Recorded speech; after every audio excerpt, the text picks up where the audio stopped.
ሊትራሊ እንዳልከው እፎይን የመከተል ማቆም አለባቸው። በእኔ በሆነ አቆም እኔ አላዳምጥም። ድሮም አይመቸኝም፣ ግን መዝሙር ያለን እከተለዋለሁ። ፍሬንዴ ነው፣ አዳምጠዋለሁ፣ ሰማዋለሁ። ገባ?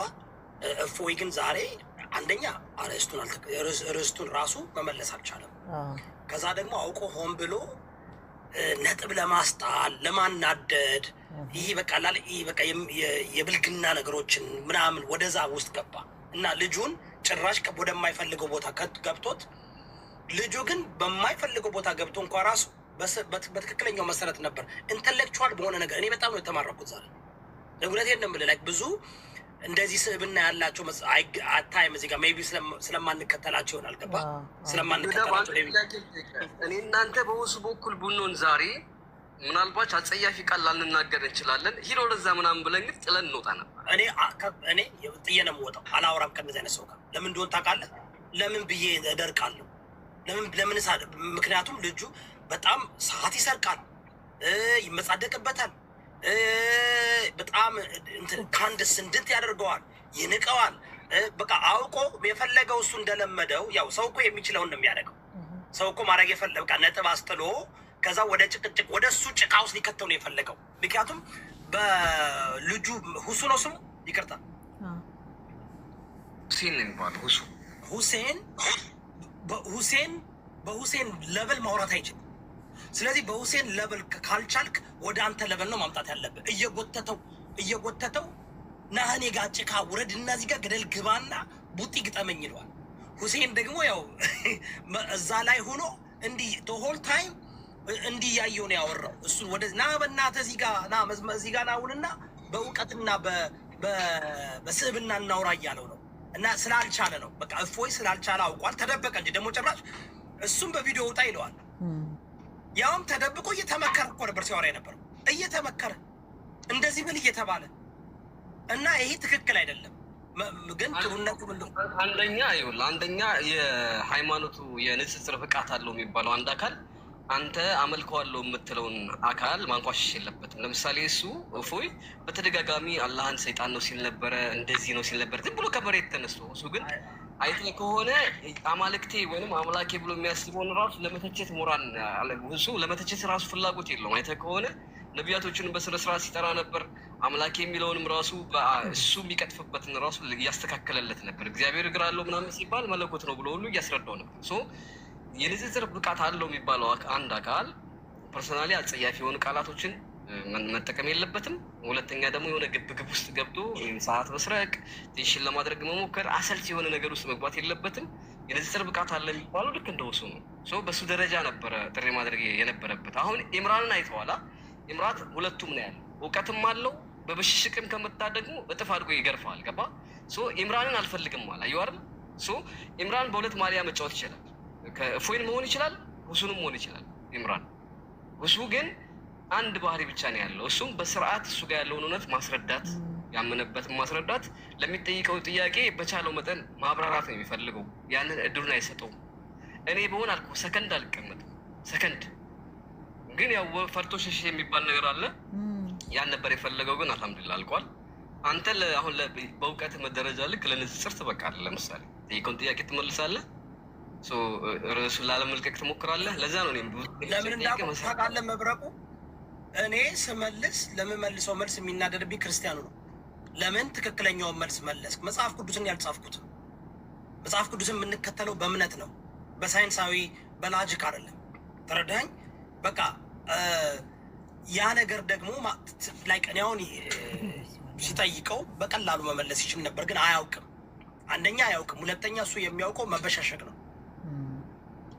እና አሁን እዚህ ሶሻል ሚዲያ ላይ ማየት የማልፈልገው ምን እንደወጣ ቃለ እውቀት ያላቸው ሰዎች እውቀት ከሌላቸው ሰዎች ጋር ለምን ይመስላል? መጀመሪያ የሚገርም ነገር በዮናስ ተደብቀው እኮ ነው የመጡት። አስበሃል? ያዋረዳቸው የሰደባቸው እነፎይ እነምና መጀመሪያ አድቨርታይዝ ሲያደርጉ የነበሩት ይሄ ራሱ ምንድን ነው የሚያሳየው? እውነቴን ነው የምላችሁ ጋይስ፣ እምነትን በተመለከተ ለንጽጽር በምንመጣበት ጊዜ አንደኛ አነጻጻሪ፣ መጀመሪያ አነጻጻሪ ብሎ የሆነች ሴት ይዞ መጥተው ነበር። እንዴ በክርስትናም በእስልምናም ሴት ልጅ ታነጻጽር አትችልም። ይሄ ራሱ በቃ ታውቃለህ፣ በሁለቱም በኩል እኮ የሆነ እንትኑን የጠበቀ ቅድስናውን የጠበቀ መሆን አለበት አይደል? ያ እንደውም ልጅቷን አይታታል ከዚህ በፊት የሆነ ሳለ በዳው በዳት ምናምን እያለች ስታወራ ነበር። በክርስትና በእስልምና ሴት ልጅ አነጻጻሪ ልትሆን አትችልም። ይሄን እነፎይ ይዘውት የመጡትን ስትመለከት እሷንና ከዛ ደግሞ ዮናስን ይዘው መጡ። አንዴ ሙስሊም፣ አንዴ ጴንጤ፣ አንዴ ኦርቶዶክሱ ነው። ጀስት በቅርብ ጊዜ ጴንጤ የሆኑ ለ8 ወር ሲሰድባቸው የነበረውን ብሽሽቅ ነው የፈለጉት። ያ ደግሞ ተገቢ አይደለም፣ ጥሩ አይደለም።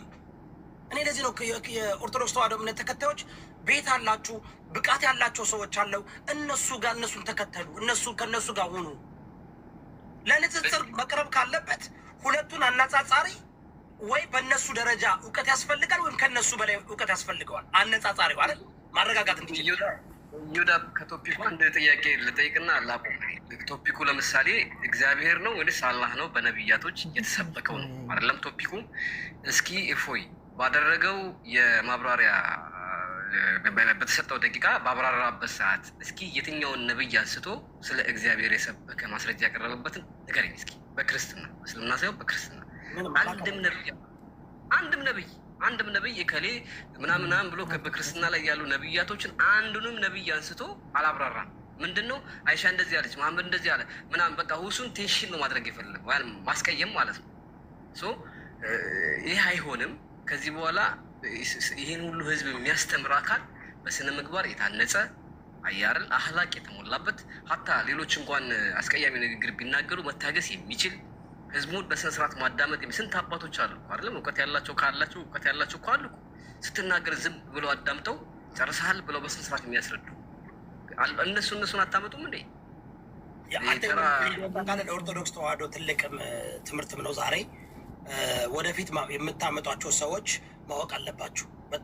በጣም ዛሬ እፎይ እውነን ለመናገር ኦርቶዶክስን አይወክልም፣ ግን ይወክላል ብላችሁ ካመጣችሁት ግን በጣም ተዋርዶ ነው የወጣው። አልቻለም፣ ምንም ነገር አያውቅም። የቻለውንና ያወቀውን ነገር አቅርቧል። አሮንቴኝ እኔ አጥጋቢ መልስ መልሷል ብዬ አላምንም። ለሁሴን በጣም አጥጋቢ መልስ መስጠት ይቻል ነበር። መልሱ ግን ላይወደው ይችላል፣ ላይስማማው ይችላል። ግን ይሄ እኔ እውነቴን ነው፣ የሰው ልጅ ከእውቀት በፊት የሚቀድመው ስብዕና ነው፣ ክብር ነው። በእግዚአብሔር አምሳያ የተፈጠረውን ሰው ንቀህ ስለ እግዚአብሔር ለሰው ልትነግር አትችልም። በቃ በእግዚአብሔር አምሳያ የተፈጠረውን ንቀህ እያዋረድክ ስለ እግዚአብሔር ለዛ ሰው ልትነግረው አትችልም። እና እፎይ ምናልባት ይሄ ለአንተ ትልቅ ትምህርት ቢሆነው ጥሩ ነው ብዬ አስባለሁ። ቫሊ እንዴት ነህ? ታፕታፕና ኮፒ ሊንክ አድርጉ ፕሊዝ ጋይስ፣ ከቻላችሁ ማለት ነው። ሁላችሁም ታፕታፕና ኮፒ ሊንክ አድርጉ። እንዴት ነህ ቫሊ? አዳመጥክ ነበርክ እንዴ? እያዳመጥክ ነበር? ኧረ አላዳመጥኩም። ምን ነበር? አይ በቃ ካላዳመጥ አምልጠዋል። በጣም ቀን ሙሉ የተዋለበት 70 ሺህ በዚህኛው ሳይድ 80 ሺህ በዚህኛው ሳይድ ሆኖ እፎይ የሚባል እና ሁሴን ኡስታዝ ሁሴን ተገናኝተው ጥሩ ውይይት አድርገው ነበር። ግን ብታዳምጥ ጥሩ ነበር። በቃ ታደንቀው ነበር። ሁሴን የሚባለው ልጅ አዳምጬዋለሁ። የተወሰነ ጊዜ ያነባል። በጣም ጎበዝ ይመስለኛል። በጣም ጎበዝ ነው። በጣም ስብናው በጣም ጥያቄዎቹ ራሱ በጣም አሁን ብዙ ክርስቲያኖች እኔ አልመልስም፣ እኔ አውቀዋለሁ መልሱ፣ ግን እኔ ዝም ነው የምለው። እናንተ መልሱ፣ እኔ ማየት እፈልጋለሁ። ችግሩ ምን አለ መሰለህ ዩዳ፣ አሁን ለምሳሌ ክርስትናና እስልምና ላይ ሁለቱ የተለያዩ ናቸው አይደል? ሁለቱም የተለያዩ መጽሐፍ ነው ያላቸው። ገብቶሃል? ክርስትና የምትመልሰው በክርስትና፣ እስልምናን የምትመልሰው በእነሱ ቁራን መሰረት ነው እንጂ በቁራን መሰረት ባይብልን መመለስ አይችልም። ኢየሱስ ሰው ነው ማለት ይችላሉ ለራሳቸው፣ ለእኛ ግን ሰው አይደለም አምላክ ነው። እኛም አላህ ለእኛ አምላክ አይደለም። ገብቶሃል? ኢየሱስ ለእነሱ አምላክ ላይሆን ይችላል። ቤዝድ ኦን ዳት ነው የምትመልሰው። አሁን እኮ በመጽሐፍ ቅዱስ መመለስ እኮ ያለ፣ አሁን እኮ በቁርአን መልስልኝ አላለው።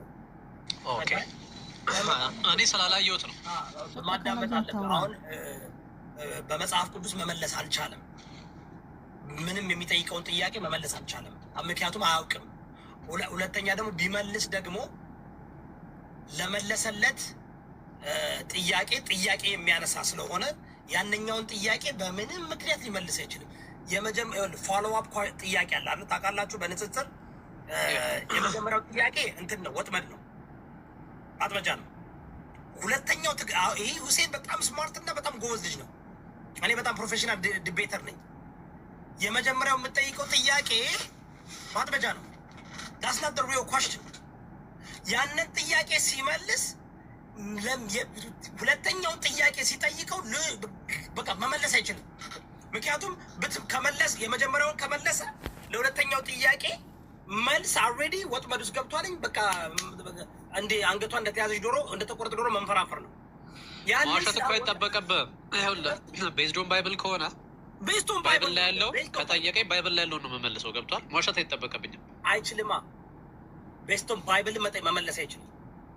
ኦንሊ እውነቴን ነው የምልህ እኔ እሱ የጠየቀውን ጥያቄ ክርስቲያኖች ሲመልሱ ማየት እፈልጋለሁ። እኔ እንደውም ከአሁን በኋላ አፌን እዘጋለሁ።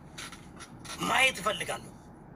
አይ ዶንት ኬር ጴንጤ ይሁን ኦርቶዶክስ ይሁን ካቶሊክ ይሁን ሁሴን ለጠየቀው ጥያቄ ከመጽሐፍ ቅዱስ ሲመልሱ መስማት እፈልጋለሁ። ምንድን ነው ጥያቄው? ጥያቄውን ላስታውስ። እዮዳም ደግሞ ምንድነው? ቆይ ንጽጽር ማለት የኔን ብቻ እኮ አይደለም። እኔም የምመልስልህ ከሆነ አሁን እፎይ እየመለሰ ነው። የኡስማን ደግሞ ሳይመለስ መቅረት ራሱ ንጽጽር አይደለም። እንዳይመልስ ማድረግ ማለት ንጽጽር አይደለም። ሁለት ደግሞ ውሸትን ይዘህ መተክ ሳይሆን ቁርአን አሁን ልጁ እንዳለው ማለት ነው ትክክለኛውን ነገር ይዘህ መተህ ነው መነጋገር እንጂ ሳሂህ ያልሆነ